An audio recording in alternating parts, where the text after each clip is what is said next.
Newport race fans and the 2024 Bermuda Race, powered by Ørsted. And with that, we are straight into it here. I'm your host, Jesse Fielding, joined in the booth by a sailor that needs no introduction, President of North Sails and current Bermuda Race record holder, Ken Reed. Ken, good to have you. Jesse, it's a pleasure to be here, and welcome to all fans of sailing. We've been waiting for this day for a long time. You know, we had a little parade up in Boston for the Celtics today. We got a little parade happening here this afternoon as well, and we really appreciate everybody coming out. We've been waiting a long time for this start to come into Fort Adams, and hopefully we see a spectacle like we haven't seen around here since, maybe since the Ocean Race started here a year or two ago. Ocean Race is always a spectacle, and it's great to have that repeated here for the Bermuda Race. Later on, we'll be joined by solo ocean racer and current Bermuda 1-2 winner, Cole Brauer. Looking forward to having her and hearing from her soon in this booth right here live.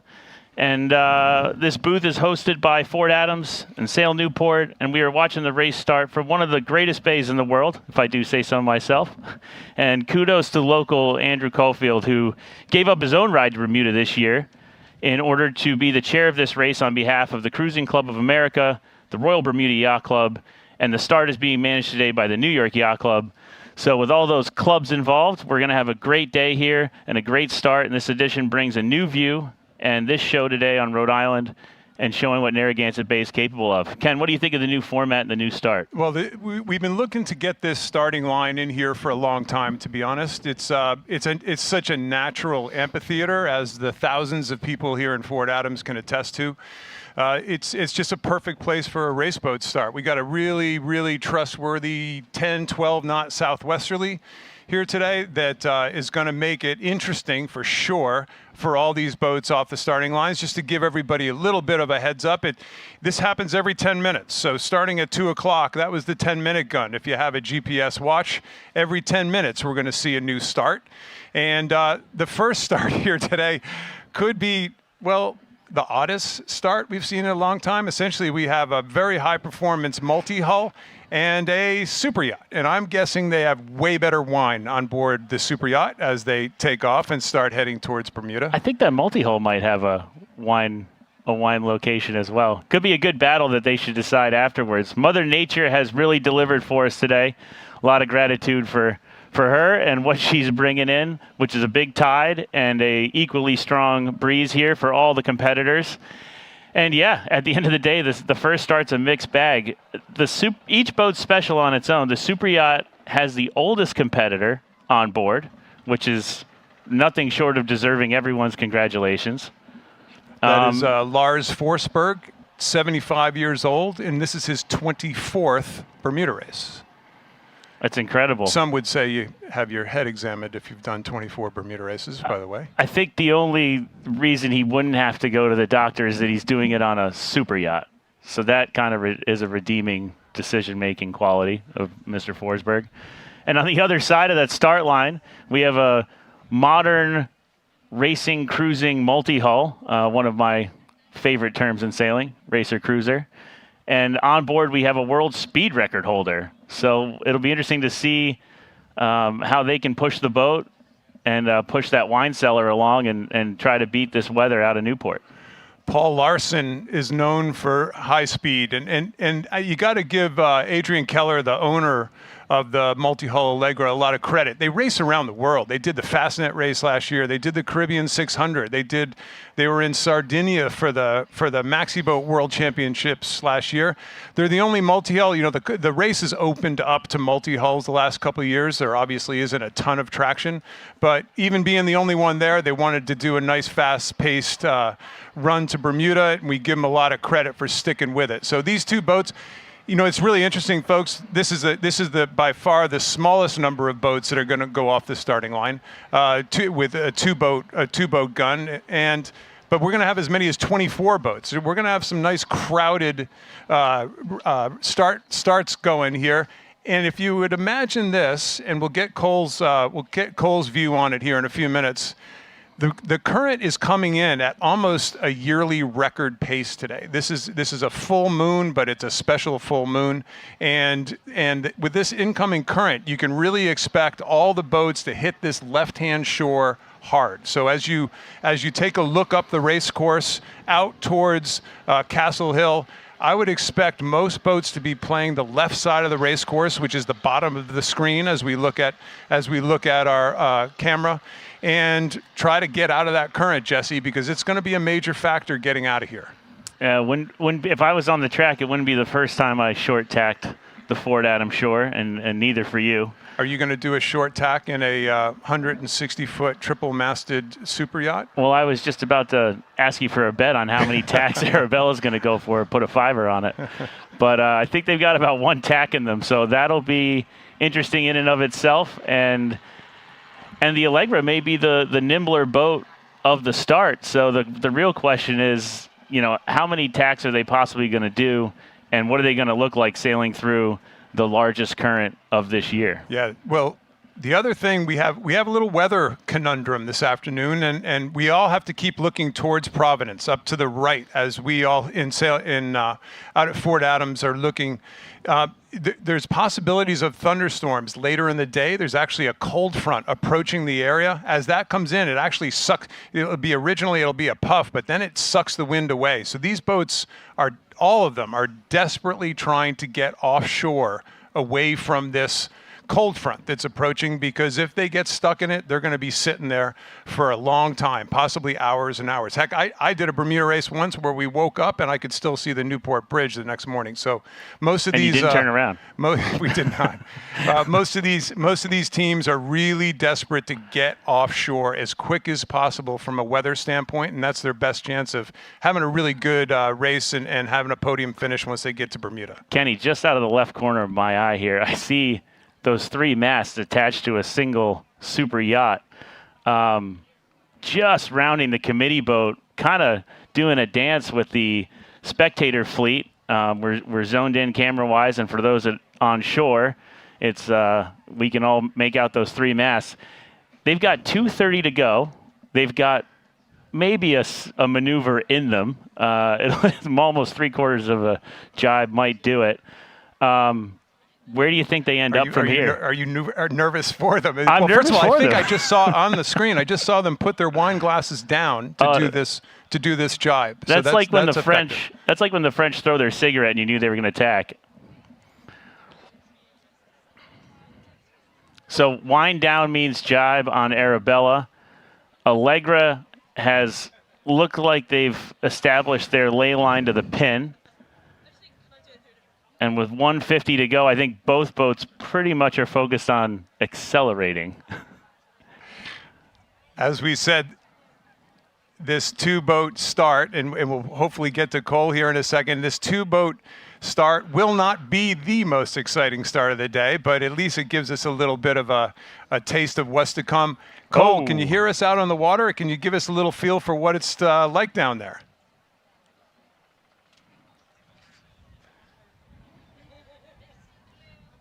Exactly what Kenny was just talking about. Up north from here, and then you're watching all these fabulous boats fighting away, but we only have 2 actually starting right now. So I'm just getting to the pace of it, but what Jesse was saying with this tide that's flushing in, I would imagine that a lot of these boats are going to try to get closer to line since they're being pushed off. But yeah, I totally agree with you, Kenny, that a lot of these boats are going to have to try to get out short as quickly as possible. Kenny, if you were on a J24 and you had 35 seconds left to the start, you think you'd be a little more bowed down than that? Well, half the people in here half the people here at Fort Adams were probably on a J24 I was sailing against. I apologize for yelling at them for all those years. Yep. 21 seconds to go. You can see Paul Larson revving it up here with this multi-hull. These modern multi-hulls are just fantastic boats, and they're going to have not just a pretty comfortable ride there, but a fast ride there. 9 seconds to go before the start. Arabella going sideways here, and Allegra looks like they've nailed it as best they can. A couple lengths shy, but Genoa deployed, just as you would in the J24. It's basically the same boat, really. But different. But different. So we're going to have an over-under of when Arabella crosses the start line. Bottle of wine on that? They are going sideways as fast as they're going forward. I'm just hoping within the 10 minutes that they could get clear and out of the way, because that's, of any boat that's going to be hindered by this new starting area inside Narragansett Bay, I'm afraid it's the fine yacht Arabella at this stage. All right, now we're going to learn a little bit more about the course today, and we have a great explanation for that coming to you shortly. The Newport Bermuda Race is one of just 2 of the world's major regularly scheduled ocean races held almost entirely out of the sight of land. The other is the Transpac Race. Some sailors have 20 Bermuda races under their belt, and for others this may be their first. But one thing is for certain, no 2 races are the same due to the varying conditions on this 636-mile racetrack. Regardless of crew experience, this year will be new for every single sailor in the fleet because of the starting line being moved 1.7 miles north to its new location off Fort Adams State Park. On this Friday afternoon, Narragansett Bay becomes their starting gate. Closed to large commercial traffic and other vessels, this amphitheater will light up. They'll only have to contend with each other, the wind and the current, to find the best exit to set themselves up for success in the days to come. As the teams exit the bay, a crucial decision awaits them: Newport Shore or Jamestown Shore. With low tide just before the first gun, the adverse current will be coming in the bay throughout the afternoon, so they'll want to steer clear of the central channel, pushing them out to the edges. Then they need to keep all the red nuns to port as they exit the bay into Rhode Island Sound. Since the last race, wind turbines have been installed between Nantucket and Montauk, and with more under construction, navigation becomes even more critical. By nightfall, the fleet ventures into the open ocean, racing towards the Gulf Stream, but what lies ahead is no easy feat. The infamous Gulf Stream, a powerful ocean current, presents a formidable challenge. Its thermal boundary influences weather and sea state, demanding careful navigation and tactical decision-making. Once through the stream, it's a few more 100 miles to the finish line, sighted by volunteers from the Royal Bermuda Yacht Club from within St. David's Lighthouse. As the sailors reach Bermuda, there's one final reward awaiting them. After clearing customs, it's time for a well-deserved Gosling's Rum Dark and Stormy, marking the end of an epic journey across the North Atlantic. Oh, and here we are back at the race start live. This class, Start 2, is a lot more exciting, Kenny. Well, first of all, we're going to have a lot more boats on the start. Secondly, we got a lot of the big boys in this class. Pyewacket, Proteus. These are the 2 monohulls that are very likely, along with Windquest, the Oak Cliff sailing boat, are going to be competing for first to finish, line honors in this race. And, you know, Pyewacket that we see here on the screen, this is near and dear to my heart. This is a Volvo 70 that I actually competed against last time I went around the world. Owned by Roy Disney, who I had the privilege of sailing with when we broke a Cabo race record out on the West Coast. And he's brought his race out here, kind of in his father's tradition. His father did several. Actually, one of the old Pyewackets was first to finish a number of years ago. So he sailed not only with his father on a bunch of Pyewackets, but here's Roy coming back out to do his thing, fully professional crew. A lot of these guys I sailed around the world with, Brad Jackson, Tony Mutter, Gary Wiseman of old North Sails fame, Benny Mitchell. It's a real wonderful mix of people who are not only Roy's friends, who have been sailing with Roy for a number of years, but also highly skilled professionals to try to tame this beast. It's canting keel 70-footer. Proteus, on the other hand, is going to be kind of their arch rival, Maxi 72, George Sakalaris and his daughter sail on this boat. You just go down the list of a bunch of different great boats. A lot of locals from Connecticut, Scott Weissman from Connecticut, Ricky, which is a wonderful local boat. Bruce Chafee, who I actually went to high school with, he has done a wonderful job on board Ricky, getting a bunch of young kids involved. I think the majority of the crew is under the age of 26 years old. So it's a real, Hey, Kenny, this is going to be good, clean fun. That's the red boat that just went through the screen. This is going to be a little more exciting. You're going to see some real bobbing and weaving here on this next start. Well, let's see if our on the water specialist Cole Brauer can have a look and find either the Pyewacket or the Ricky. Cole, what can you tell us about Start 2 and how it's developing? It's a lot different than Start 1.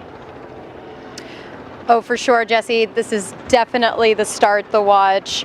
I am very excited about this start. If I was racing in this race right now, this is probably the start that I would be in or want to be in. As you mentioned, Pyewacket. I actually went to a Disney movie a couple days ago with Roy Disney, so I have a little bit of bias for this one. And yeah, this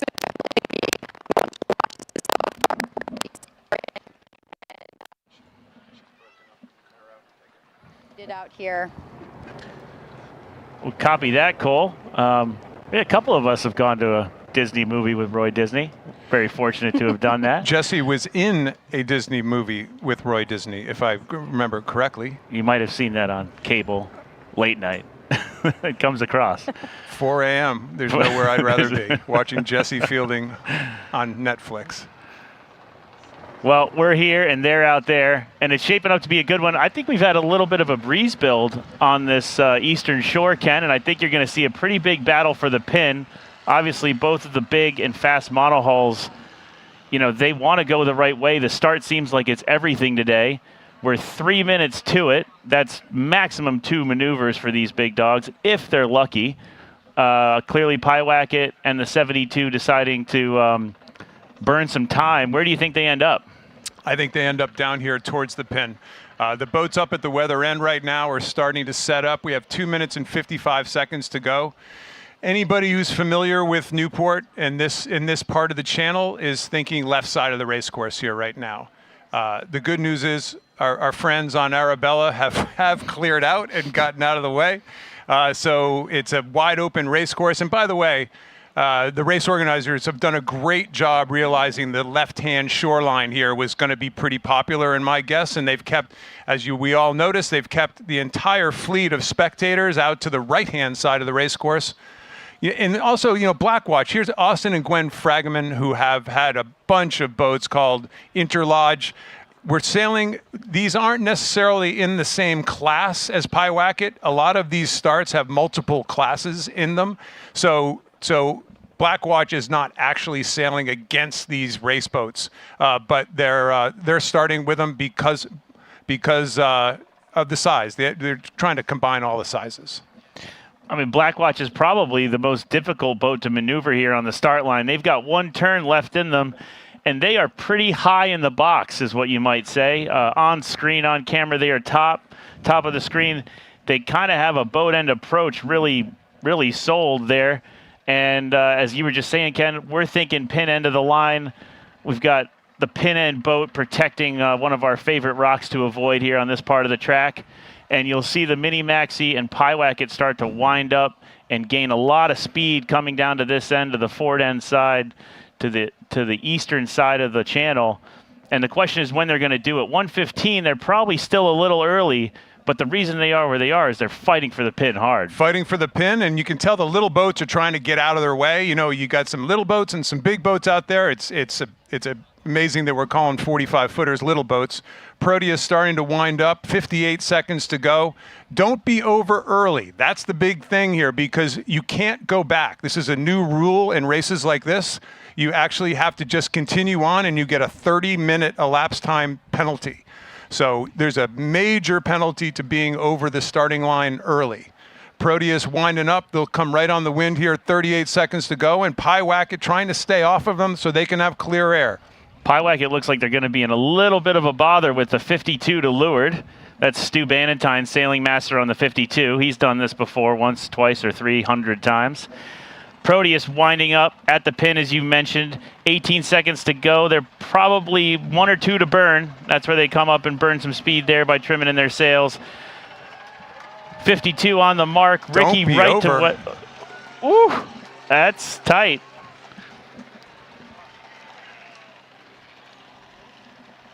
That's a great start by a lot of great competitors right there, and some of the best boats in this fleet. Really impressive. And they're off.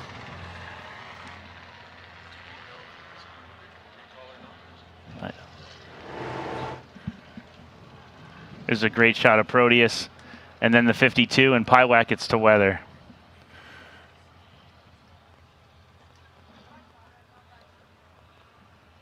Soak it in, folks.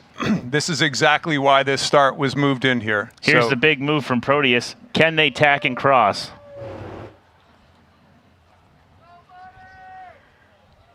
They're just going to get across. Pyewacket is the next boat coming on starboard tack. The boat at the top of the screen is on starboard tack, has right away. Well, Proteus, yeah, they're starting a dip. They're ducking behind. So the boat on port tack, Proteus has to duck behind Pyewacket. Great start by Roy Disney. He starts the boat. He drives the boat in the starts. By the way, that was all clear, that start, even though Proteus looked really close to the starting line. That was an all clear start. Great start by my friend Bruce Chafee up in the little red boat in the middle of the line. Ricky.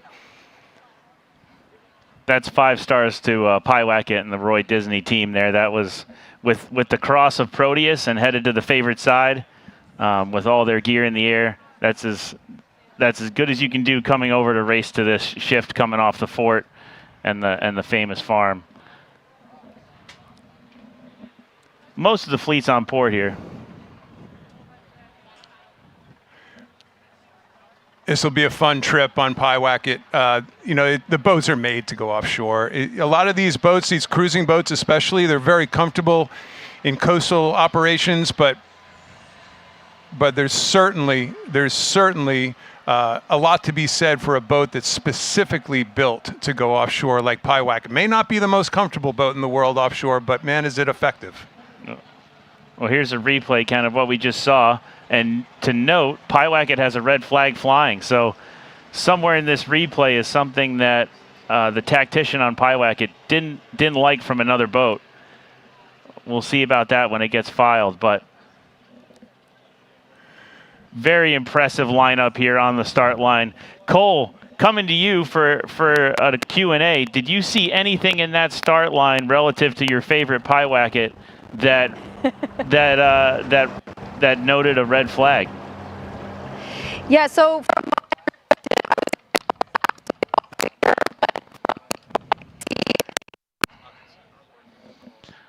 Thanks for that, Cole.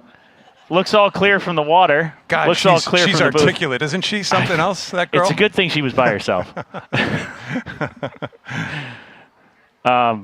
There's the 52 Summer Storm. New program to the East Coast, but an impressive crew. And they'll be ones to watch. The TP52s have great ratings wherever they go, in any ocean they sail in. And there'll be a good run on Corrected for Pyewacket. Pyewacket navigated by Peter Eisler, favorably known as Pedro in the sailing community. And I was fortunate enough to speak to him yesterday and ask him about the weather for this race. I think of 2 things. I think of the island of Bermuda and just what a cool place it is and how much fun it'll be once we get there and how beautiful it is. And then 2 is the Gulf Stream crossing. That's a unique feature of this race. You do a lot of 600-mile races, but none of them have the Gulf Stream and Bermuda, so that makes it special.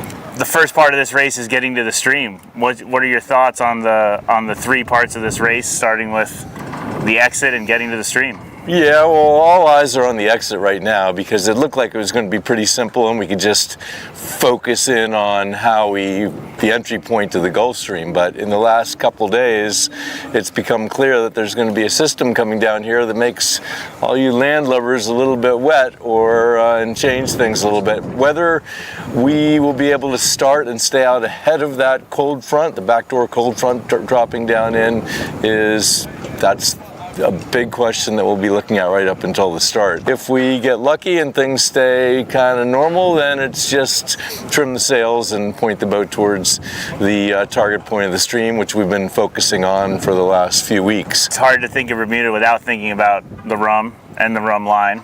Now that's how you get to the rum. When you get into the stream, the Pyewacket has, some big, powerful sails. Are you thinking of any stream activity in terms of squalls and clouds, or are you race across the river as fast as possible?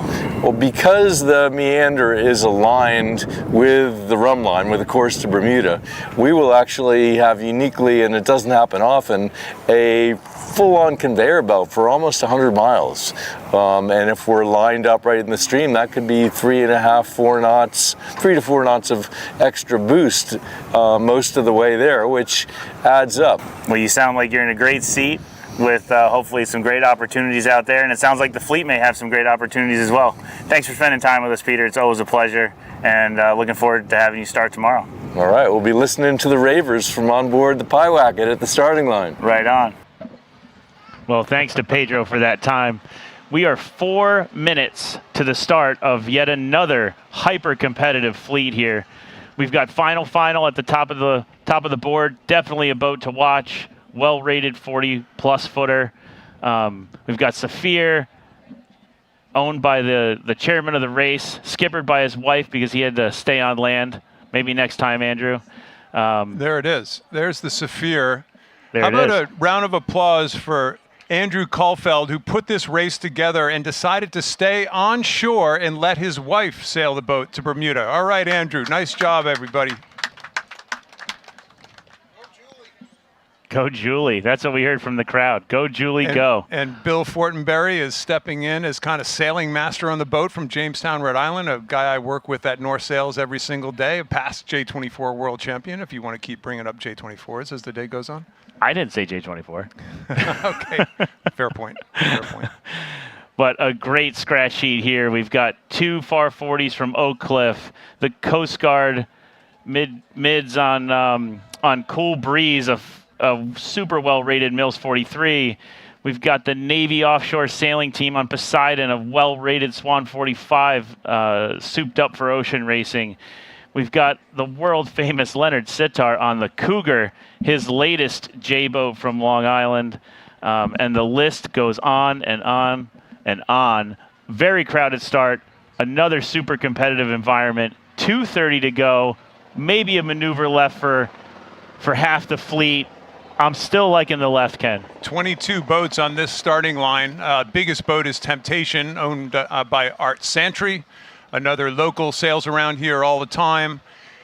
Highlighting in this start, though, is the first of the Coast Guard and Navy boats. It's always been a tradition in the Bermuda race that a lot of the Coast Guard and Navy boats come up and do this. They use it as training for the students. It's a wonderful tradition. In fact, in one of the Bermuda races I did, a Navy boat won the race overall. So it's great to see that they're sticking with that tradition.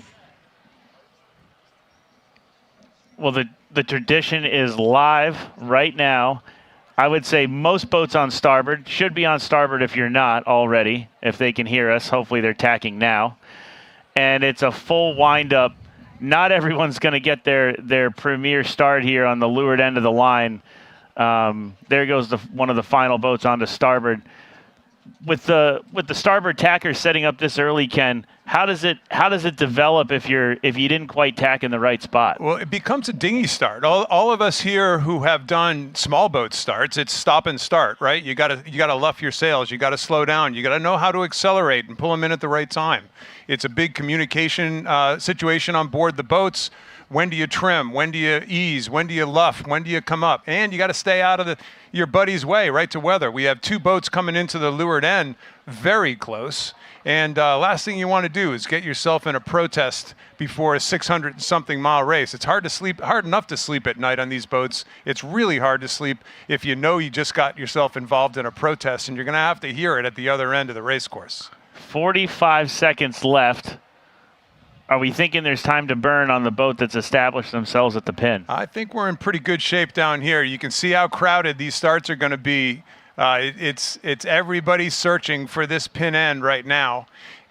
Art Santry is kind of staying out of the fray on that big blue boat up in the middle of the race course, but we got a couple daring folks just coming down. They're going to touch down towards this pin and take off towards the current relief as we get out to the left-hand side of the channel going out towards the open ocean.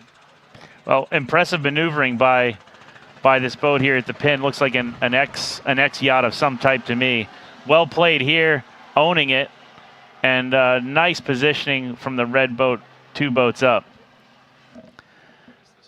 They don't have a full boat speed number like some of the boats in the middle. So the next question is, can they tack across? Who are they ducking? Just like the start we saw with Proteus and Pyewacket. But if the person on your hip tacks for you, there you go. There's another view of the line from the boat end. Definitely crowded. Well done to Art. Unfortunately, we can see the view between what a good start and a bad start is. The boats down towards the pin here that are well to the right. The left on our screen to the right as we look out at the race course are going to be in some bad air for a while. Remember, it doesn't seem like an important feature when you have 600 miles to go, but they have to get offshore and get away from this big light air spot that's going to fill in off the coast this evening. So successful port tack of the fleet. Yeah, any bit you can get offshore is important. So that's making this start a little more important than maybe your normal offshore start. Well, three cheers for our friends on the X45. That was a very impressive start, owning the pin and tacking to cross. And crossing a 66-footer on your way out. Not bad. That's a good amount of confidence going into the first night, which you may need. It is 600 miles. A little extra confidence never did anyone any harm.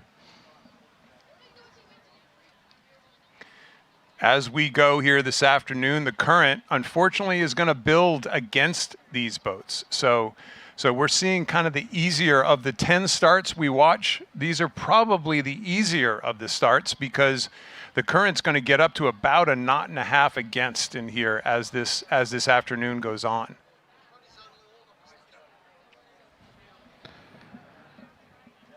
Well, there is that nice lefty we've been talking about. We just feel it here in the booth, so it must be real. And this fleet is definitely on port, enjoying that lefty as they tick out towards Castle Hill. Regardless of where they start on the bay, Ken, you still have to go past Castle Hill, the iconic exit towards Bermuda.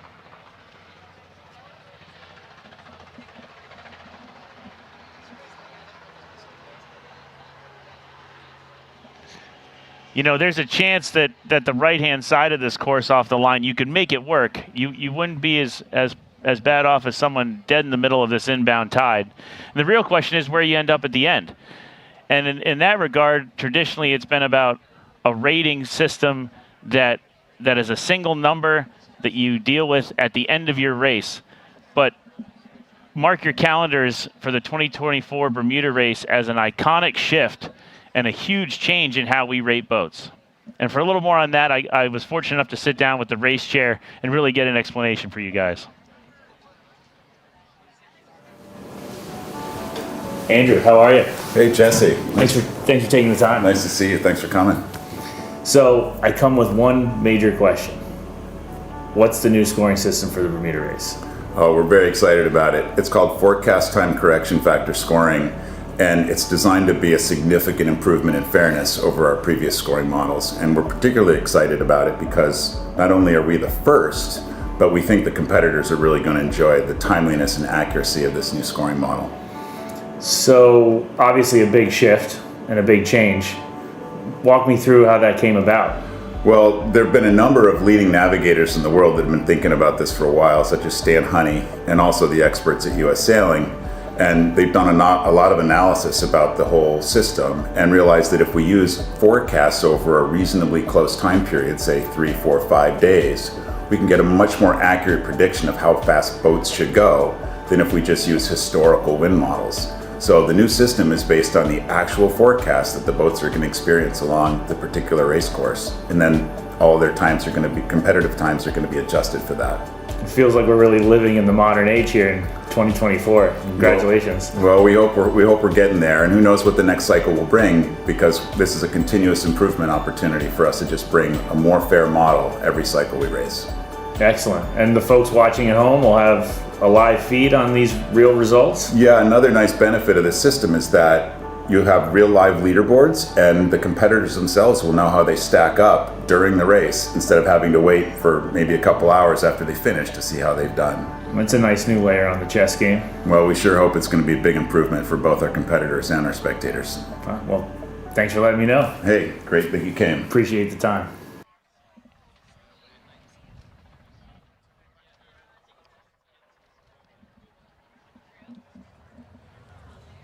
All right, we're back and right into another start sequence. 4:30 to go here. And this start has a couple very interesting competitors to watch. We have, well, near and dear to my heart, we got the Stork family, a Bermuda race family tradition for them, including son Eric, Olympian. And right down the line in other famous things happening today, we have the Hound, which has the most Bermuda races. That's people on the Hound as crew in total, with the most Bermuda races competed in of this edition. Kenny, how many Bermuda races have you done? I've done 10. Huh, that fits on two hands. That's I'm pretty going to good. be more comfortable tonight as on the first night of a Bermuda race than I typically am when you're doing a Bermuda race. But I have to admit, I miss it a little bit. This looks like it's going to be quite a fun race. 10 with one race record and 3 first to finish. So it's not. Listen, I'm not the most successful Reed in the Reed family who's done this race. My father, Bob, won the race on the smallest boat to ever win the race, a boat called Burgoo in 1964. A bunch of local Narragansett Bay legends, bunch of S-boat sailors sailed 37-footer, won the Bermuda race. It was the first fiberglass boat to ever win the Bermuda race and the first boat with aluminum spars to ever win the Bermuda race. And Bob is out on the water today with my brother Brad. And I know the Bermuda race was always it was such an important feature in our family because of that success. I think he told us Bermuda race stories every other night for my entire young life at the dinner table, pretty much. You and Brad had a lot to live up to. That guy was a trailblazer. Absolutely, no question about it. So hi to Bob out on the water watching this race. Big hello to Bob Reed. I was fortunate to say hi to him, and he wasn't shy in the Bermuda race stories earlier today. But we also know that we have a bunch of young competitors in this fleet, which is near and dear to my heart. I did my first Bermuda race in 2006, and I was a little nervous going offshore for the first time. I was just out of high school. And I think there's some people in the fleet that might feel the same way. What were you thinking about your first night of your first Bermuda race, Ken? No question about it. And, we're going to get Cole up here in the booth. We're having some struggle with her out on the water right now. But there's no question when you're doing a lot of people are doing this race as their first offshore race. I brought my wife to Bermuda with my brother this past fall, but it was a cruising trip. But I remember how nervous she was, Melissa was, when we were taking off from the dock to go out into open ocean. There's a lot of nervous tummies out there right now wondering what the heck is ahead of us. I've never done this before. Then, of course, there's a lot of veterans this is just another day at the office, and it's just going to be another fun jaunt to Bermuda. So it's a whole mix of emotions, whoever you are and whatever boat you're on and of course, in a race like today. Well, they're 1 minute away from having to deal with those emotions regardless. Once you cross the start line, that's it.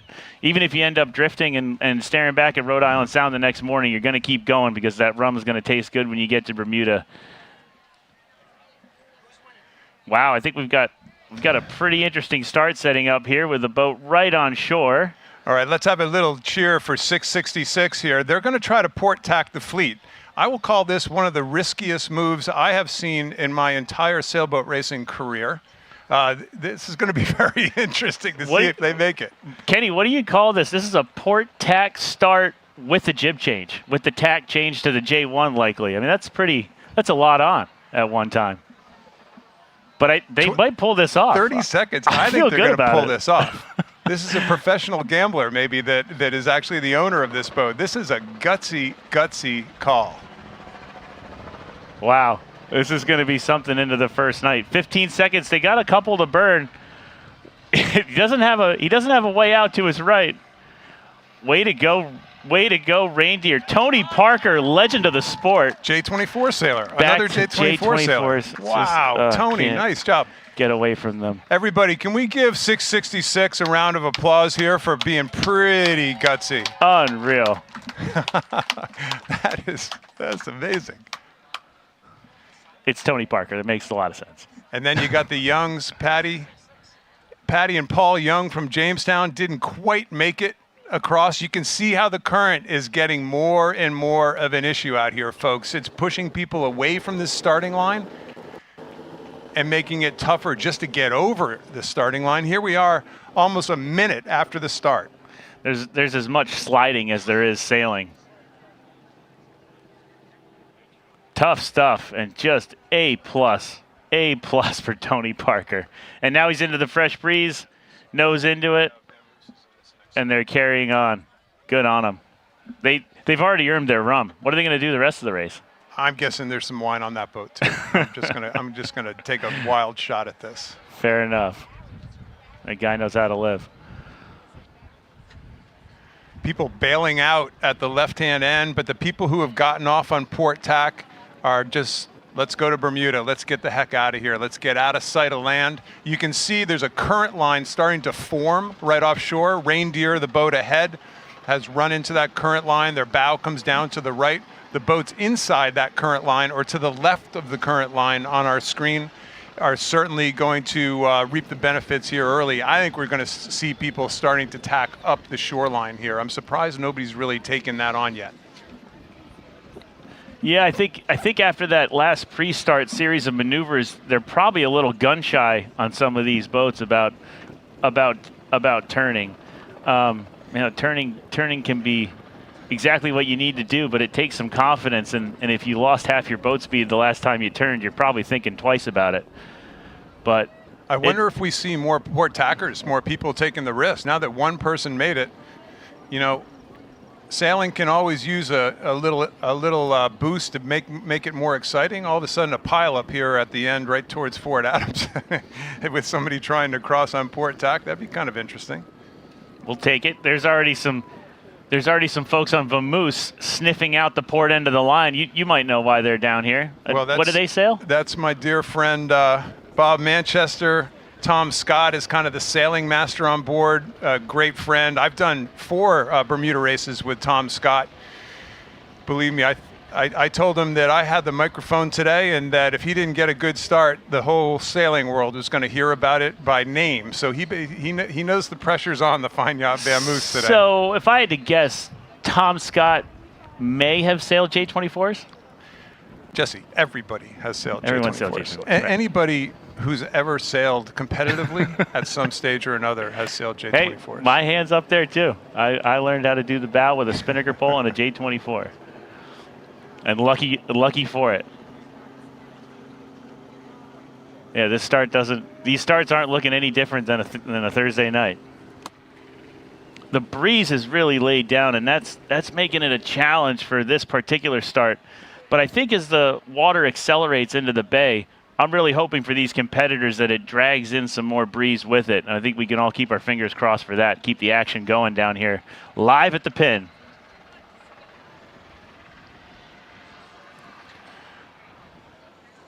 Hopefully those helicopters aren't actually kicking all the breeze out of here.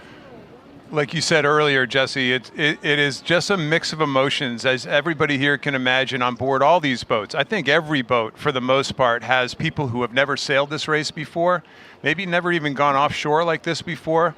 And then there's some hardened veterans. Safety is always a big part of this race, and safety at sea and the safety at sea seminars that every single member of these teams has to go through is a really important factor in offshore racing. You're absolutely right, Ken. I'll never forget the first time I went to Safety at Sea. Safety at Sea is the education program that we have for sailors who are going offshore, both sailors who are going to do races like the Newport Bermuda Race and people who are just cruising offshore. So this Safety at Sea is put on by the Cruising Club of America. The Cruising Club of America is made up of members who have extensive offshore backgrounds, and the people that are putting on Safety at Sea are volunteers who have years and years of experience in offshore sailing and are able to give their expertise. Because of all these sailing fatalities and boating accidents, there was a lack of boat safety and a lack of knowledge. So the CCA picked up on that and started developing Safety at Sea courses. Now, races like the Newport Bermuda Race require that a third of your crew have up-to-date international offshore certificates. And so our training provides that certification. What we focus on are all of those things that you really hope don't happen on the boat. The focus is how do you prevent emergencies from happening on board, and then what do you do when they do happen. There's a classroom component that talks you through how to handle different emergencies, but then there's also a hands-on portion. Safety at Sea provides an incredible opportunity for us to get a hands-on application for so many of the things that we talk about. A lot of this stuff as a part of our curriculum, the opportunity to actually get out here, to actually use a fire extinguisher, to shoot off a flare, super unique, awesome opportunity to train. We're actually requiring all of our crew, as we're only sailing with 4, to have the certification, and picking up a little bit of knowledge from each class you can add to it. Overall, make the program much safer. In an emergency where you may only have moments to respond, it's not a time to be learning how to do something.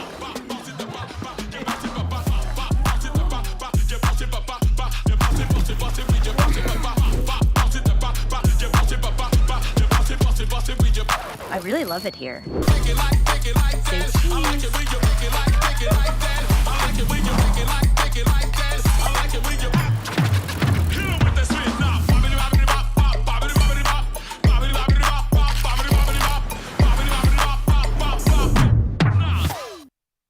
And we're back live. 3 minutes to the start, and it's just a great reference again, the safety precautions these boats take. And we're lucky to be joined by Cole Brauer, who just raced all the way around the world, all by herself. Safety is not only not an accident, but it's the most paramount when you're by yourself. We all have stories that involve the training we got and yet how it ended up.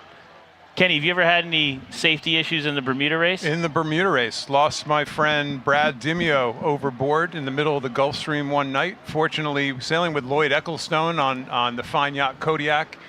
We had practiced what's called a quick stop maneuver. We did a quick stop. I happened to be driving. We got Brad within about 3 or 4 minutes, got him back out of the water. Actually, Tom Scott had his flashlight on him the whole time, jibbed down, spun around, grabbed him, pulled him back on board, and I got yelled at by his wife at the end of the race that I should have called ahead to find out if she wanted him to be picked up or not. To be alive. Yes. That's a fair request, I guess, if you're in that in that position. Yeah. I'm sure that was the last thing that was on your mind at that specific point. You got him back. He got on and he was trimming the he still had the short sheet in his hand when he got back on the boat that he went over the side with. It was a little scary, but we had practiced. That's the bottom line. We had practiced the maneuver, and no harm, no foul. Yeah, if you ever get a chance to go to a Safety at Sea seminar, it's well worth it. Cole, obviously you've seen it all doing a lap. What stands out as one of your sketchiest safety moments? It's probably... Wow. Actually, hold on, Cole. I got to cut you off because on the broadcast is the boat with the most Bermuda races on board. 88 races. I'm just kind of dumbfounded. Shocked. 88's a big number. 88's a big number, and we only have about a minute to the start, and a lot of boats early down at the pin. All of us here on land can see the pin has actually been moved down to the right. So the race committee, these pins are actually robotic. They can just move them with a remote control. So that yellow mark that we're seeing has been moved down to the right. And all these boats are a little bit early because I wonder if they actually ping them. I wonder if they use their GPS properly to get it in its new position. Really, it's setting up for a very interesting start here with a bunch of boats crowding down towards this newly positioned pin. This actually seems like the most interesting start we've had so far, actually, because not everyone is 15 boat lengths away from the start. Well said, Cole. If you're on port aimed at the start line in an ocean race, you better have a really good reason for it. Ken, have you ever started an ocean race on port? Only the Bermuda Race. Well, here we are. And there's a fair few lining up. That was the tack, and maybe over early. We'll have to rely on our eye in the sky to see what the result was there from the race committee. But that was a crowded end. There's boats on port and still boats on starboard. Starlight doing a very dangerous maneuver out here. Van Moose tucked it in there on port tack. Yes, Tom Scott on port tack. Couldn't cross the red boat. Had to tack back to starboard. It almost created our first serious excitement of the day. Leave it to Tom Scott to create a very exciting moment. He did not listen to you. Probably not the first time, but you know what? I like what he's doing, though. He's coming closer to shore. He's definitely sailed a J24 on Thursday night because you don't give up. Just because everyone else is on port going to the middle, you don't give up. You take one more in. Just lead it to the mid-sized boats to be the most competitive, the most tricky, and probably there's a lot of yelling out on the race course right now. I think this is a 24-boat start. I believe this is the largest 24. start of the event. It's a reasonable size starting line, but that's a crowd out there right now. There he goes. Your guy Tomsko on to port. Last one. I love to see it. I believe really strongly on starting, a couple seconds after the start and then letting people go. I know that I'm going to get them when I actually get outside the channel, but you just don't want to get into a crash out here. Yeah, 636-mile race. What are you thinking, Cole, at 5 minutes? What are your top 3 thoughts? We just heard one of them. Yeah, don't hit anybody, no damage. And, try to keep your friends because you always have friends on the other boats. And if you hit one of them and destroy their race, that could really cause a problem at the bar in Bermuda. Friends for the bar later. I think those are wise words. Somehow I missed that part. Oh, Kenny. during my career. That's why, I think I'm the next generation of sailor where I try to keep my friends a little closer, maybe start a couple seconds after the start, be okay. Never was even considered. Kill or be killed was your motto? Yeah, pretty much. Still is to this day. I think we saw that on the start line right now. Beautiful view of the boats heading out Rhode Island Sound, southwesterly breeze, Newport, Rhode Island. Again, congratulations to the CCA for moving this spectacle in so many of us can enjoy it right here off of Fort Adams. What a show, what a scene. Thousands of people here on land watching and thousands more out on spectator boats. This is what the Bermuda Race deserves, and this is what we're getting as fans. It's fantastic. Well, they're all lined up there in a row, as usually happens shortly after a start. And it's really about who's going to pin their ears back and be able to put the bow down and get out of this bay. We've talked about it several times already, but the paramount goal, not just because you want to get to Bermuda, but weather-wise, you have to get out of this bay as soon as possible, quit messing around, and get into tackling your race to the stream. Yeah, what I have found is that a lot of these racers, they race the Tuesday night racing, and so they can get their heads really stuck in their boats, and they're just focusing on the current and getting to the, with the correct side of the course, and not really focusing that this is a 600-mile race and that this is not the most important part of the race right this moment. And this 600-mile race happens to take you right through a new development here in Rhode Island Sound, which is a wind farm. And I had the distinct opportunity to go out and see their simulator in Middletown, Rhode Island, and talk just about what's on the way for these boats as they launch out of Rhode Island Sound. Yeah, very nice. I have definitely sailed. Did you know through Rhode there Island before. was home to the nation's first offshore wind project off of Block Island? Now there is another project under construction just off the coastline here called Revolution Wind, and it's actually along the rum line of the Newport to Bermuda Race course. So I'm here at the National Maritime Resource Center simulator, where navigators of the race have been invited by Ørsted, the developer of this project, to get an idea of what they will encounter later this week. So Jesse, how many Bermuda races have you done? I've done 6 of these great races. How about yourself? This will be my first. Congratulations. Thanks, really excited. Awesome. Really excited. Well, thanks for having me. Absolutely. Let's go check it out. Here it is. Let's go. right, here we are. How's it feel? Feels like we're on the bridge of a ship. This is real life. Revolution Wind is an offshore wind project off the coast of Rhode Island and Massachusetts that will provide clean, renewable energy to 350,000 homes. Today, we're at the Revolution Wind Simulator at USMRC. At the simulator, we invite mariners from recreational fishermen, commercial fishermen, and even sailors for the Newport Bermuda Race to find out what it's going to be like out there. It was very valuable to see what the wind farm might look like before we go through it during the Bermuda Race. I have a great job at Ørsted, and it combines my passion for the ocean with trying to combat climate change and do it all in an environmentally responsible way. It's really exciting that we were able to put this partnership together. It really meshes two organizations that love the ocean and love being out there in the environment, and just really proud to work for Ørsted and proud that we're partnering with the Newport Bermuda Race this year.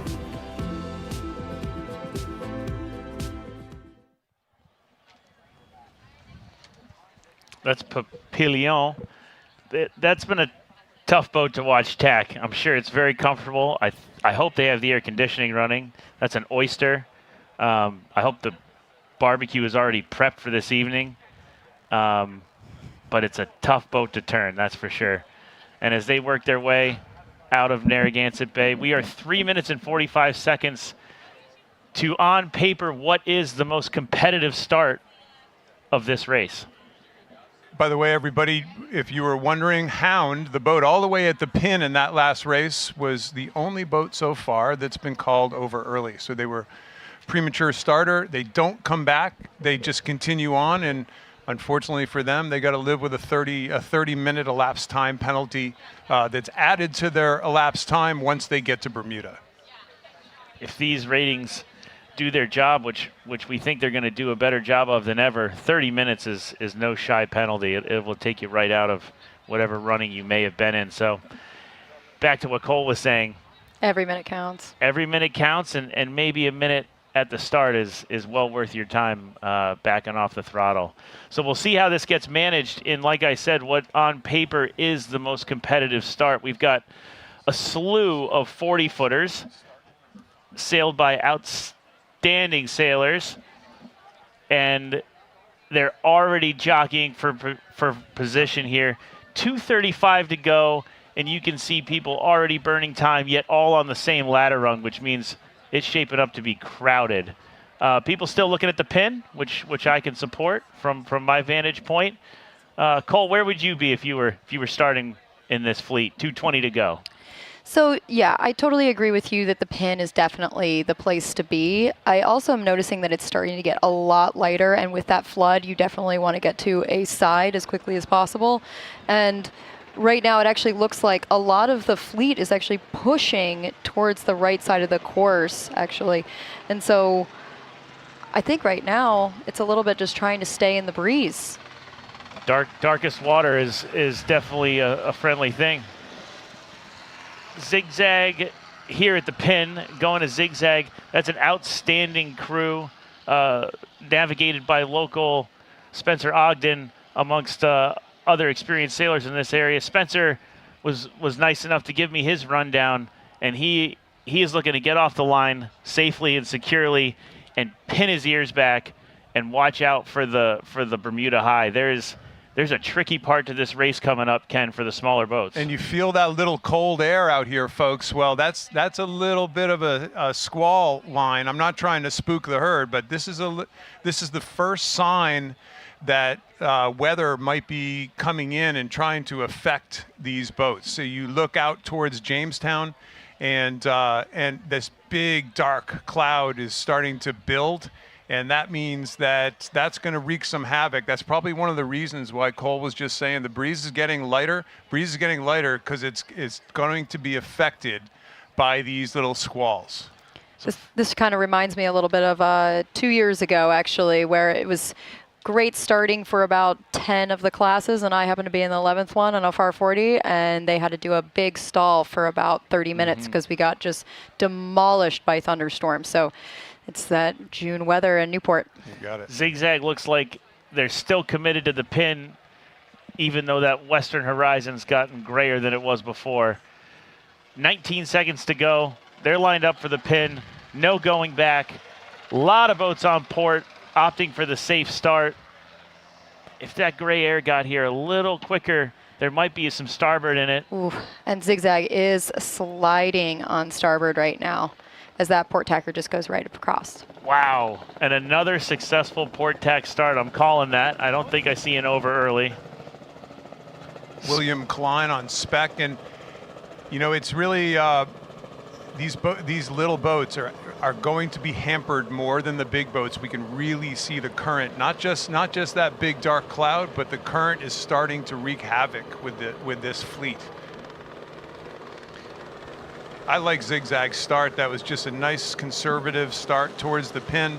They're heading in out of the current. It looks like there's a lift up, a port tack lift as we go up the shore, as we go up this left-hand Newport shoreline. I kind of like their feature. Come, bring it all the way in here. If I were these guys, don't tack. That bow pulpit would be touching the beach before I'd consider tack. Give the people what they want. And it looks actually like they just took a little bit of a lift and got their bow going towards the breeze a little bit more. So they're relatively less water moving. That's their change there. They're crushing it. This is a great start by Zigzag on your principal, Cole. Stay back a second. You don't have to be on port at the pin.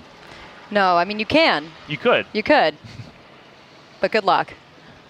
Kenny, that's pretty close. That's pretty close. Yeah, we'll take it. Big kudos to Zigzag. The boat that port tacked the fleet, if you'll notice, is in the most current in the bay, right in the middle. And you can already see that their speed over ground, the speed that we see. Super flat right now. Yeah, they're struggling. Way to go, Zigzag. So nice this is one. guys, this is for everybody here. This is essentially the J-boat start. You know, these are all J120s, J122s. This start will make Jeff and Al Johnstone very happy to watch this many J-boats go off the starting line, and they're very competitively rated in the handicap system. And I would never be surprised if you saw one of these J-boats at the top of the fleet when it comes to overall handicap honors once we get to Bermuda. Yeah, St. David's number 4. This is a great class to watch as you follow the tracker to Bermuda. Next up, we're going to learn a little bit more about the history of this great race. It is a storied race, to say the very least. Ken, when was the first one of these? 1906. Whew. 1906. It's taken 2 breaks for World War I and World War II, but only 2 breaks. And it started off, it was an annual regatta, and they decided that was a little too hard. So it turned into a biannual regatta after World War I, and it's been biannual ever since. Well, let's learn a little bit more about it. The notion of racing pleasure craft in the ocean was considered too dangerous for amateur sailors in the early 1900s. In 1906, Rudder magazine editor Thomas Fleming Day disagreed with that thought and organized a sailboat race from Brooklyn, New York to the subtropical island of Bermuda.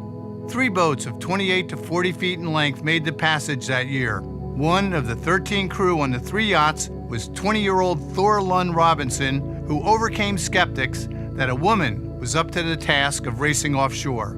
Tom Day's concept was successful, and interest in offshore racing blossomed. In 1923, another editor, Herbert Lawrence Stone, was elected Commodore of the newly formed Cruising Club of America. He created a partnership with the Royal Bermuda Yacht Club to take over the running of the Newport to Bermuda Race. The Thrash to the Onion Patch, as the race has been nicknamed, has thrived ever since. Every 2 years, at least 1,500 sailors take part in this 635-mile contest. The fastest elapsed time for the course in a monohull was set in 2016 by the 100-foot Comanche in 34 hours and 42 minutes. In 2018, multi-hulls were allowed to compete. In 2022, a new course record was set by the multi-hull Argo. The Mod 70 became the first boat to finish on Saturday in just over 33 hours. The race has no overall winner, just division winners, though the winning yacht in the St. David's Lighthouse division, the largest among the 8 divisions with over 100 boats dedicated to amateur sailors, is often regarded as the top boat. This coveted trophy is a treasured feather in any sailor's cap. In 2022, Stan and Sally Honey won this coveted trophy. Stan was also the navigator aboard Comanche, but with the Honeys not sailing this year, it's anyone's race to win. 2026. So this is called the Finisterre division, and this is a really, for the big ocean races around the world, the Fastnets, the Sydney Hobarts, the Transpacks. The Bermuda race is unique where it really caters itself towards sailors that are not professionals. And we have this is actually a cruising class. There's no spinnakers in this class. This is a take whatever boat you have and go just have fun doing the Bermuda race. Competitive, of course. Every time you see a boat on the horizon, it's competitive. Whether you're out for a day sail or trying to do a race. But listen, the CCA is always kept to their roots, and their roots are with amateur sailors, and this class is a perfect example of really bringing amateur sailing to the forefront and giving them a seat at the table of what is considered one of the classic ocean races in the world. Well, this class features the Commodore of the CCA, local legend Jay Gow on his fine yacht. I got to meet his wife the other day at the Ørsted simulator. And Jay's out here in this highly competitive division on Moonstone, the family vessel. His wife's navigating. It's her first race. Oh, very nice. Very cool. And we are 350 away from the start of the Finisterre division. On screen, Commodore Jay Gow. I have to really hand it to the organizers of this race. There's a lot going on, not just the different classes and starting divisions, how you rate it, where you put the starting line, and how you deal with Bermuda when you get there. This cloud is getting bigger. Yeah, it's just been kind of moving in all day, and it's starting to get a little bit more daunting out here. It hasn't gotten sunnier in Feel Kingston. the cool air. You know, that cool air. This is when you're offshore, believe it or not, it's kind of the squall world championships when you get offshore. You're constantly bobbing and weaving through these things, but what we didn't hope would happen may just happen, that we may get one of these things before this thing even starts for some of these classes. So again, these smaller boats, they just got to get out of Dodge. They got to get offshore as quick as possible, away from these squalls, which inevitably are going to kill the breeze. Yeah, 100%. It's almost that these guys that are racing right now is because they're not a spinnaker class. They actually kind of are a little lucky here, rather than if you have a lot of crew, you can get a spinnaker up and down quite quickly. But if you get hit by something like this, having just a main and a jib is sometimes faster than trying to get a spinnaker down, get a jib out if you don't have a full professional crew on board. You know what I like about these boats, Cole? You'll appreciate this. Yeah. Those jibs furl. Yeah, they do. That's a good point. Gotta love a good. Maybe not in 50 knots. Maybe not as well. Well, I don't know anything about sailing in 50 knots. That's all you. But oh, come on, Jesse. I know that before 50 knots gets there, I do like the privilege to furl. It's a wonderful, wonderful thing. Yeah, before you get hit with anything totally insane. Yeah. I wouldn't have said that, 10 years ago, but I've really become accustomed to a furling. Are you a cruising boat guy now? Yeah, never say never. Never say never. So this is your class. This is your future class for 2 years later. Yeah, if the next time I do a Bermuda race, this is going to be your class. This will be me. And believe me, the wine fridge will be stocked.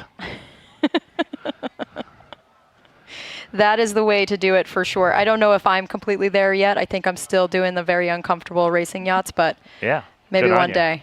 Good on you. I'm happy to be a spectator. Just as many people here are happy to be spectators. Thank you for coming out, everybody. This is a big crowd for the start of a Bermuda race. Really, really impressive to turn it out on a gorgeous day like this. Really enjoying seeing everyone here at Fort Adams. And the fort itself has some very special guests, some very important guests, maybe even on top. Yeah, those VIPs up there have a wonderful view of this spectacle. It's interesting to see the cruising class boats maybe not pushing towards the starting line quite as hard. 50 seconds to go, and nobody's really close to the starting line right now. That's probably because, well, it's probably a little bit because of the attitude on board the boat is probably a little less racy. But also, again, that current, I keep saying it, that current is building from left to right. On our screen, from left to right, as we look out on the water, the current is building and boats are having a harder and harder time even getting to the starting line on starboard tack. So we've seen quite a wind shift in the course of the day, and a lot more boats trying to do this on port tack. I gotta say, the sailors here on the navy blue hull coming into the pin, USA 60247, they are committed to the port tack start with their inner jib deployed. Well played. That's commitment. Capella here, David Millett, in a Sabre 452, nails the pin. Just fantastic start on 51109. And hey, off they go. Their Bermuda race has started. I'm guessing there's a lot of first-time Bermuda race, a lot of first-time offshore racers going in this start, and it'll be just a fantastic experience for every single one of them. Oof. Tough action here down at the pin for my sailors on 60247, but they'll get out of it. You can always tack back. Port's tough. It's 50-50 at best. Yeah, if you don't get off that line and get off clean with clear air and also with speed, you end up as our unfortunate confidants, 60247, who are floating just delicately right next to the start.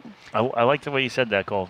They are in a delicate position. Delicate sure. situation. If the race committee are nice people, they take that robot and they kind of sprint it to the right here and give those guys a break, but I don't think they're going to do that. No. They're clear. Well done. The inner jib never got furled. That is amazing. Well, I think the inner jib probably gets the bow through the eye of the wind. I mean, I don't know. Just helps pull it around. Yeah, I don't know that much, but it looked like it was helping. Very nice. It looks like actually a little bit more breeze coming down right now. We have some unfortunate players that are actually on starboard trying to get back who are stuck in some lighter air, but it seems like this fleet, the Finisterre fleet, is actually getting into that breeze, so lucky them. Hopefully they can make it through the bay. All left right now. As you go out the race course, okay. Right now, it's almost a southeasterly breeze, so this little squall is sucking more east out of the breeze coming into Narragansett Bay. So it even makes this left side that much more favored. You know, as we have the majority of the fleet on course now, it's a great time to mention that every boat in the fleet has a sailor on board looking after our bay and our planet and focused a little bit more on sustainability than ever before. And it's a great time to learn what they're doing out there as they prepare for the race, and now that they're on the course, what they may be doing as well. The Bermuda Race Foundation, amongst its major activities and initiatives, works to educate sailors in environmental stewardship and implements programs to make the race environmentally responsible. In 2022, the Bermuda Race Organizing Committee encouraged captains to appoint an environmental steward on board each boat. 50 of these stewards took up the challenge, helping their crews plan and provision with ocean health in mind. We've always battled the elements when we race to Bermuda, but paying attention to this playground, the ocean, is really important, and most sailors are sensitive to that. And adding a steward to your crew is one way we can focus our attention on that imperative. E-stewards are showing that sustainability isn't just a concept, it's actions we can all take. So when we're provisioning for the boat for a race like this, we want to use products that are compostable, not one-time plastic, things basically that won't end up back in either the ocean or the environment. Any of our food that is loose, we can pack into our compostable bags. No one-time use plastics, so we try to pack things into containers, compostable kitchen bags for the garbage can.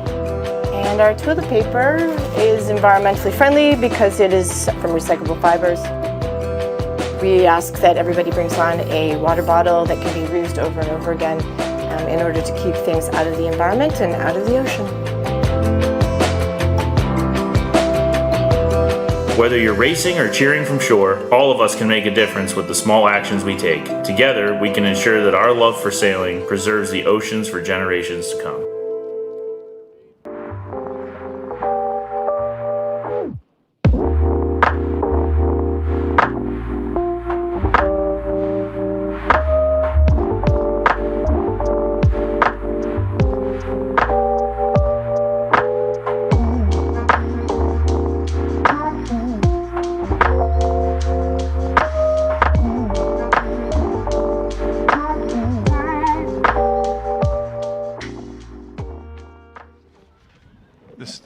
sustainability leads into that North Sails little promo.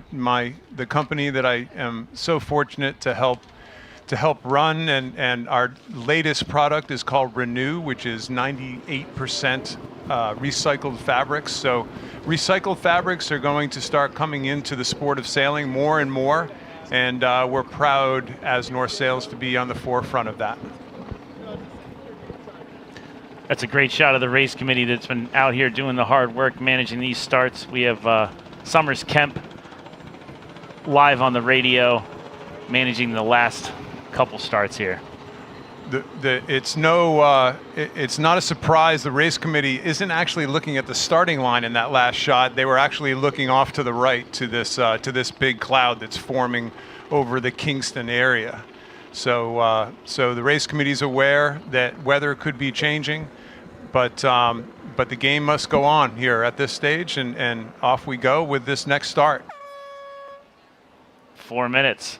This wouldn't be the first time a sailor on a Bermuda race has seen a squall line, but this could wreak absolute havoc for them. So what are they thinking, Ken? From an onboard standpoint, you can't change where you are. You are where you are. Listen, the old adage that I learned in college sailing is you got to head for the mark, right? You got to somehow get to Castle Hill, because once you get to Castle Hill, you can take the favored tack and just simply get offshore away from this big cloud. So all these small boats are desperate, like we've said many, many times here so far today. They're just desperate to get offshore and get away from this bad weather. I think that it's super important also, Ken, is that what people don't understand is that it's actually safer, much safer to be away from land, because this little scary squall that's over here is not really going to work its way offshore. And so you're completely correct. A lot of these guys just need to get out there as quickly as possible. Well, the start sequence is what it is, and the sailors are on the boats they're on. So, they've got reef lines run, hopefully, and they've picked their jib. And so it's definitely a balance here between picking the biggest jib you have to add some power to the boat and also think of where you're headed next. On screen right now is the Bamboozler. I was fortunate enough to meet this group from Peyton, Massachusetts, and help them a little bit with their expedition, their performance polars, and ultimately their routing to Bermuda. It's a great family-oriented group from a great part of the world. We've all been fortunate enough to sail in Buzzards Bay here in this booth, and can't say enough about the folks that come out here and take it as seriously as they possibly can, even though they've got their weekends to dedicate to it. I'm guessing the Bamboozler is looking forward to a dark and stormy just by the name of their boat, or am I exaggerating this point? No, I think they may be considered amateur sailors, but I think they're probably professionals at the bar with a name like that. I think we could all learn something from the Bamboozler.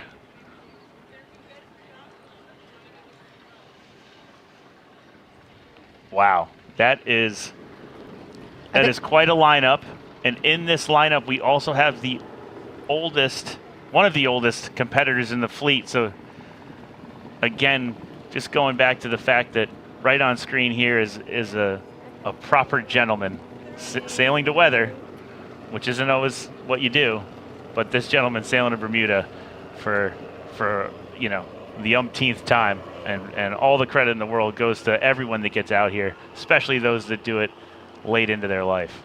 So right at the bottom of our screen is 69 Blur. I've actually competed against him solo he's been on Blur, and I was on First Light heading to Bermuda last year, and he actually cracked a few ribs while he was trying to reef in the stream. And so he's kind of a tough character, and hilarious to read his journals. So is he sending the journal out to the fleet while you're racing in Yes. that type of comm? Yes, okay. Exactly. And Peter Gustafson, right? Yes. He's been writing about the sport. He's been a wonderful promoter of the sport of sailing for a long, long time. Yeah, he's a super, super nice guy. A little nerdy, but I love it. I love the nerds. You said that. You didn't say that. This is the sport of sailing. I think we're all a little nerdy, a little engineer type minds, and that's what makes us all a little weird. Yeah, that's what keeps us coming back. That is just an iconic shot of one of my favorite places on planet Earth. Fort Adams. 25 seconds to go here before the start. Again, a big Oh, Christopher Dragon doing a big pile-up. duck of blur right Yep. there. Oof, blur's right on target. Oof, they're going to make it. There we go. Wow, well done to your mate on blur. Woo! I'll send him a text a little bit later congratulating him if he makes this right now. What type of boat is that, Cole? It's a J boat. I think it's a J111, I believe. It is a J111. That he brought over from Sweden. He's had it here now for several years, right? Wow. Yes, and almost his entire crew is not from here. So he brought everyone over. That's great. Christopher Dragon does end up clearing the line. One would wonder if Butch Ulmer is on the mighty Christopher Dragon for what must be his millionth race to Bermuda.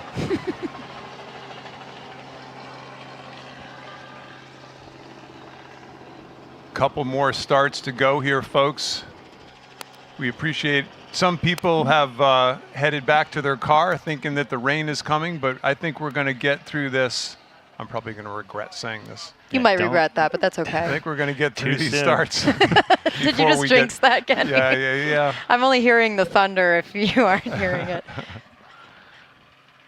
But it wouldn't be sailing if we didn't have a thunderstorm in the middle of a starting race. No. Not a Bermuda race in June in Newport. No, of course not.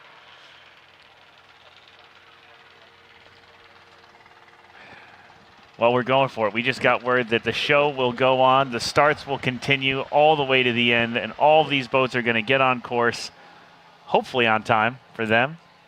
Aimed at Bermuda, aimed at the famous Gosling's Rum capital of the world, aimed at the bar at the Royal Bermuda Yacht Club, a familiar and friendly place to many sailors over many decades. Looks like they're not getting there too quickly now, but that'll change. Yeah, it looks like there's an immense amount of concentration happening on the boats right now because, of course, you're worried about navigationally. You can see that there's a ton of current that's going on right in the middle of the channel, but with that lefty, you kind of get pushed out into the middle of the channel and a little bit on the right side of the course, which is unfavored. So you kind of want to work as hard as possible to stay lifted. Absolutely. There's no matter how many crew members you have on your boat, we're just going to sink it back to safety one more time just to hit it home for the audience here and abroad. These sailors are all taking safety very seriously. We just had a focus on a short-handed boat, and there's more short-handed boats to come in the double-handed division. And all of these sailors are going to be keeping their life jackets on from sunset to sunrise, regardless of the weather. And if there's a reef in, meaning the mainsail, their largest sail, gets smaller by order of who's ever in charge, their life jacket will be on, their leg straps will be tight, and their tethers will be clipped onto something hard and keeping them on board. So we can learn a little bit more about the race rules there, but it's mandatory, and it's safe, and it's absolutely what she'd all be doing. Yeah, 100%. I'm looking at Christopher Dragon right now. They took a little bit of a flyer versus the rest of the fleet that has been on port, and they decided to go off towards that left side. That tack looked like it was a little painful, just tacking in the middle of the channel, so you could just lose boat lengths. But they actually look pretty good right now. I wonder if they're just going to try to go to shore, if they're going to tack back and just try to get a ladder rung up from the rest of the fleet. It seems like they have tacked back. It must be just that ladder run. Sorry. You can elbow me. You can elbow me harder. I was up on the bow of a friend's boat on a beautiful calm day when suddenly I found myself in the water.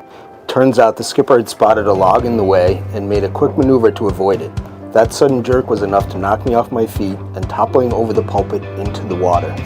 Lucky for me, it was warm water and I didn't get injured, but it really made me realize it is when you aren't prepared that things can go wrong quickly. We often think about safety precautions when the weather is rough, but it's precisely when we least expect it that accidents occur. That's why they're called accidents.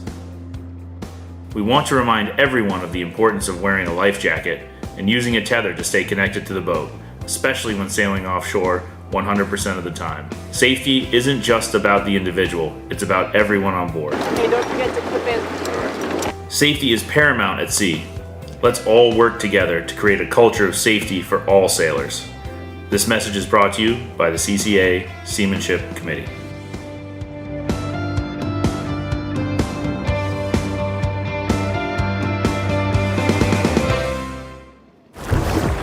energy. It takes us places. Places we call home.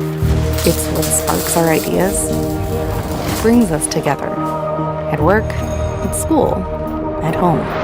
This is beautiful. You built this? We're all building this. A clean energy future that connects us all. Together, we're delivering solutions. Solutions for our communities, our businesses, our homes. Well, there's an iconic shot of a boat that's probably done several Bermuda races with a crew that probably hasn't done as many as that boat has done. This is a start of classics, and there are some unbelievable classics in this fleet. Can you recognize any names? Well, Carina, of course. You know that Carina is one of the most famous ocean racing names in all of sailing, not just American sailing. Reeves Potts owns it. I don't believe Reeves is actually doing the race. He had some other things that came up. There's also, we have to give a little shout out to Sheila McCurdy on Selkie. I know the McCurdy family has owned, that was her father designed that boat. McCurdy and Rhodes, classic designer back in the day. Sheila, with our dear friend Libby Topa, is on board. I know she's doing her first Bermuda race. Her husband is out watching this start very, very closely and will most likely be quite critical about Sheila and Libby's start. Well, hopefully Mike gives him a break. He didn't exactly crush the Shields fleet on Wednesday, so I think he's maybe he's just driving the power boat today. A lot of legend boats. There's Carina in the center of the screen. Carina's, I think it's one of the few boats. It's won a transatlantic. It's won a Sydney Hobart. I mean, that boat has done every major ocean race in the world. And here they are doing their umpteenth Bermuda race, and good for them. Amazing boat, actually. Cal 40s in this division. Just a bunch of legendary designs that helped make the sport what it is today. We all sail around in these planing, flying, hauling boats, but these are the boats that really helped make the sport what it is.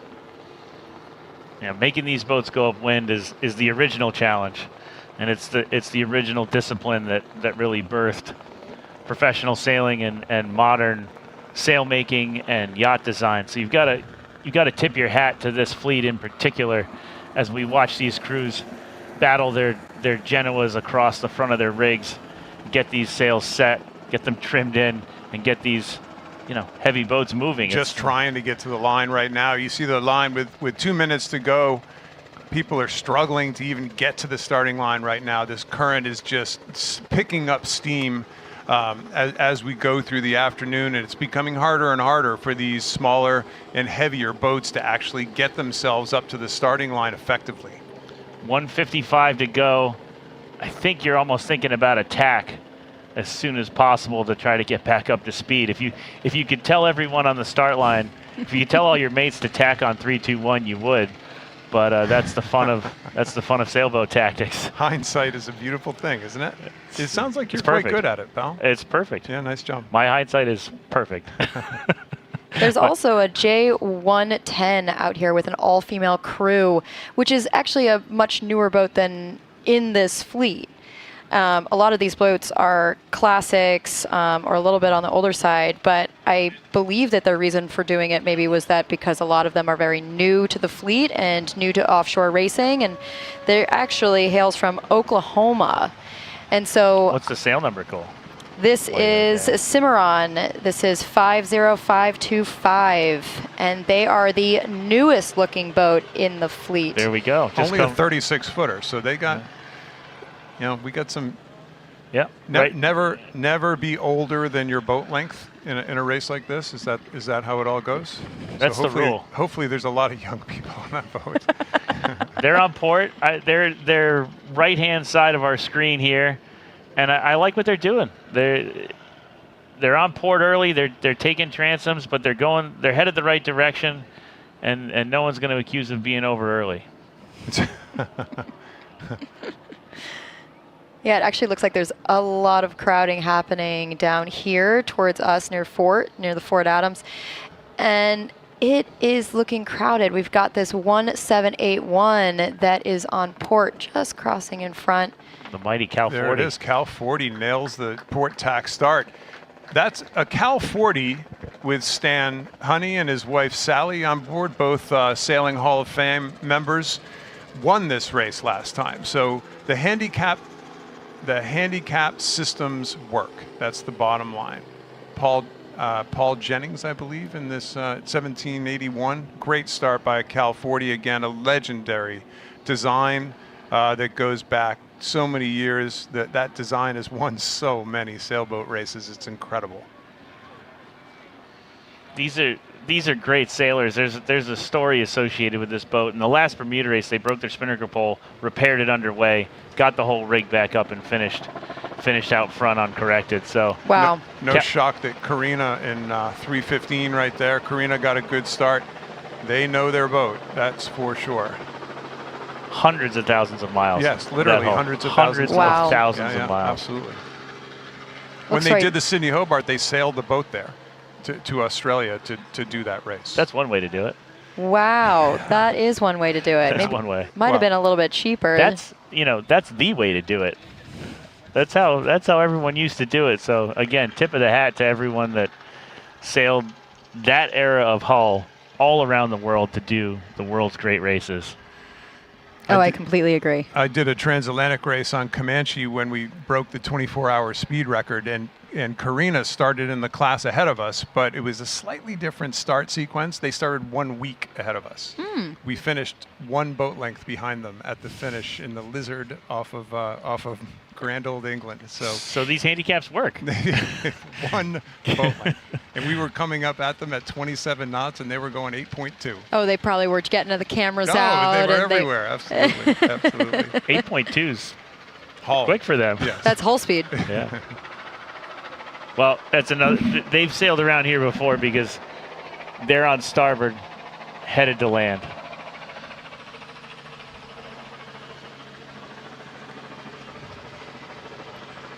There's a nice view of a classic and a modern boat right there, right in screen, competing against each other. Handicap systems at work. Karina goes for their tack there as we see their Genoa start to flap. They must have gotten right next to a very famous rock here off Fort Adams. It's not getting windier here, you guys. It is not getting windier. This gray sky is kind of moving southeast into our neck of the woods. You can definitely tell that a lot of people out here are starting to run for the hills. Hopefully that nice rain cloud goes over Common Fence Point this afternoon. That's all I want. Well, next up is the double-handed division, last start of the day. And a word from our sponsor now. Palm Beach Motor Yachts is proud to sponsor the 2024 Newport Bermuda Race. The competitive spirit and drive for excellence is at the heart of all Palm Beach motor yachts. Built using our proprietary V-Warp technology, inspired by dynamic success in the world of elite ocean yacht racing. Follow us on board our beautiful Palm Beach 70 as we push the throttle forward, navigating the complete course with the fleet from Newport to Bermuda. Experience a true yachtsman's powerboat. PalmBeachMotorYachts.com. The CEO of Palm Beach, Mark Richards, he might be the smartest Bermuda race participant this year. He's actually taking the Palm Beach 70 to Bermuda. That is intelligent. That could be the last start. He'll be the boat going 29 knots going over the starting line, dead upwind. But yeah, they're bringing a Palm Beach 70 to Bermuda. 29 knots upwind is a good VPP. I think if ORC hands you that back, you're unbeatable, really. Hope he's got a lot of fuel on board, I can tell you that. So here we are into the last start of the day. Cole, you must have some friends on this racetrack. I do. So for Kent Racing, which is USA 34, I have Tim Kent and Erica Lush. Erica Lush is a young navigator that has been working in and out of France and the United States. I'm quite good friends with her. We spent a lot of time at New York Yacht Club having beverages and talking about this sport of double-handed and solo racing. I know that she's doing a lot of Figaro 3 racing out in France. And so this is just another thing to put under her belt for the time being. Well, that's a great way to get started for sure. I've got all the respect in the world for that fleet over there. And at the end of the day, Erica and Tim make a great team on a great boat that Tim's prepared. And I've been fortunate enough to watch Erica sail at a high level since high school. Oh. So I'm a big fan. I'm a big fan, and I think she's doing an incredible job of keeping her head down and finding the hardest places to sail and compete in the world and learn lessons along the way. Looking for big things from her. 100%. France is a super difficult place to get anything done as an American, as I know. That's why I've always tried to do my campaigns in the United States. And so big props to her for going out of a comfort zone that I have been living in for quite a long time here in my comfy little Newport world. This is a great place to sail. There's my old boat, you guys. I've done a lot of double-handed sailing these last 4 or 5 years, and that was a boat was called Alchemist for a long time. It's a Sunfast 3300. This is now being sailed. It's called Sail for Epilepsy, and the boat. He's competing with this boat all over the place. Phil Hayden is a wonderful guy. He's really committed to single-handed and double-handed racing, but he's even more committed to raising money to help get rid of a horrible disease in epilepsy. And I give Phil all the credit in the world. It's a great boat. I got a lot of miles on that boat, had a lot of success in that boat, and it moved on to him, and he's going to make the best of it. He's a really good offshore sailor. So this is Kent Racing right here on a Class 40. This is actually a very similar boat than I sailed around the world in non-stop unassisted. My boat was 54. So this boat I think was built in 2007, and my boat was built in 2008. But very similar styles of racing yacht right there. And Tim Kent is an amazing sailor. I've actually had him on my boat before, just doing a delivery down the East Coast from Newport to Florida, and he is an absolute character. So Erica is a little bit more of a shy, straight edge sailor, and Tim is a little bit more of a fun, loving, loves what he does, sails a lot with his family. And so it'd be really interesting to watch this professional sailor sailing with a very Corinthian sailor and how they actually maneuver the boat. I know that Tim also has a lot of work in progress for what he wants to do overall, which is to sail around the world. So Cole, 2:20 to the start. I've dropped you off a helicopter onto the Class 40. Where are you, and what are you doing right now as you're racing against all these other short-handed crews? Wow, yeah, that is a great question. So sailing in these fleets, the double-handed fleet, I know that my position is always to protect the boat as much as possible. A lot of people like to start and they like to crash into each other right at the start line, especially with only 2 people on the boat. So I would definitely be on low demand places on the start line, but still trying to push the fleet. And so I would lay back a little bit more. As you can see that some of these racers are, you can see at the top of your screen is Tim Kent is actually running the line right now. And he's probably just trying to pick a nice spot to go into. I know that he's a little bit more on the cautious side. And so I would definitely be more towards the pin than him for sure. But I actually like what he is doing, because he needs to protect the boat first against a lot of these people who can't see. There's so many blind spots on these boats, as you can probably see right now. Well, 1:15 to go. What do we think, Booth? Peter Becker down here at the pin in a modified J105. He's done a ton of offshore miles, especially in the double-handed category. He's got to be thought of as one of the people to beat in this class. He pushes the boat hard. Great sailor from Connecticut. Sailed against him a ton in the double-handed world. But he's not following Cole's recommendation and absolutely going for the pin. So I've sailed with Peter a lot. I won the Ida Lewis race with him on this exact boat. His crew is fabulous, Adrian Blanc. And they're a really good team. I think for me, maybe I'm a little bit more, I like to push when I get actually offshore and start hauling ass then, excuse my French. He's more of push, push, push, push, push all the time. He doesn't do nearly as much sleeping on board as I do. He's a big proponent of sleep for 30 minutes and then up for 4 hours. I, as an around the world racer, do not believe in that. But you can tell that he is going for whatever he can get right now. But the problem here is that he's not going to be able to tack immediately, and he's going to get blanketed by the other boat, this 52735. Yeah, impressive start for boats that only have 2 sets of hands on them. Well done, Havoc and Stephen Fisk and his mate Paul. Really impressive. Tacking at the gun. That takes a lot of coordination on a boat that large. Good competitive start, though, for the double-handed division. That was as competitive as any start we've seen. So good for them. Really well done. 100%. We've started to see a lot more of these double-handed fleets coming out in Annapolis and Newport, mostly because of the Olympics that was supposed to be coming up in this year. And now we trained over and over and over again in 2020 during COVID because it was much easier to get only one other person on the boat with you while everyone else was in lockdown. It turns out double-handed sailing is COVID safe. So we're very lucky here in North America to be introduced to this short-handed genre at a higher level with more boats than ever before. And you've got to give kudos to the people over here that have been sailing short-handed for much longer than the time before COVID.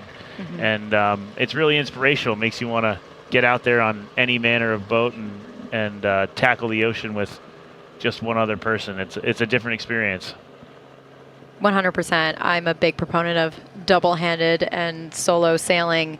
I think it takes a certain type of sociopath to really love it, and I think a lot of these guys in this fleet and gals have that type of mentality of I can do anything that I need to do.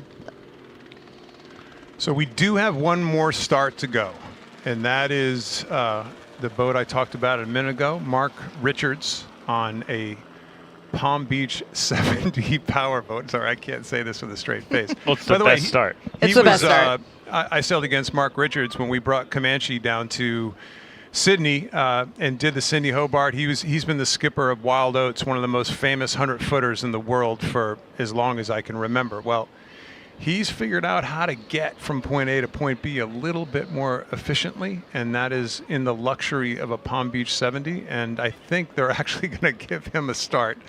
Like we said, he doesn't care about this little system and light air. In fact, he's rooting for light air to be able to just haul all the way to Bermuda. And by the way, Jesse, I think for those people who want to follow this race, the tracker, there's a tracker. You go on the website and there's a tracker. You can follow your friends. You can follow your family. You can just stay up with the race. It's going to be somewhere between kind of 2.5 and 5 days, depending on how big a boat you're on. That tracker is sponsored by Palm Beach Motor Yachts. And we really appreciate Rico being here and, well, still being as crazy as he's always been. Oh, there he is. It's probably a lot quieter on the Palm Beach than it is on the Wild Oats. Usually he's got a lot to say pre-start.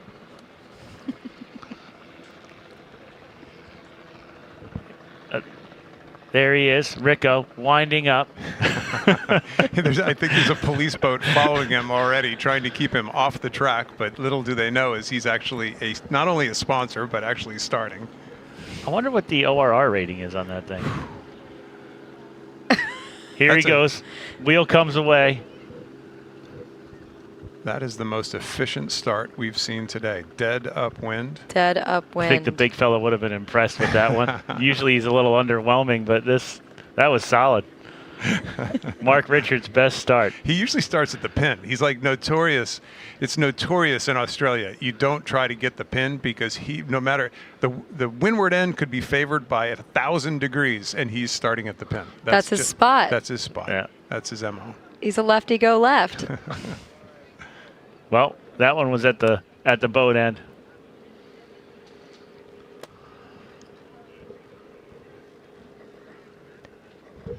Well, it was great to see. It's great to see Mark get off the line cleanly, and that is the last boat, the last floating boat to get across the start line of the 2024 Bermuda Race. It's been an outstanding day. That gray sky held off just long enough to get everyone underway. And we saw some really impressive starts out there. Ken, what was your favorite? Well, listen, this is going to be a tale of two races, okay? So the big boats have gotten offshore. They left literally 2 hours ago. They're offshore. They're going to be away from these squalls, and they're going to be in much better pressure tonight.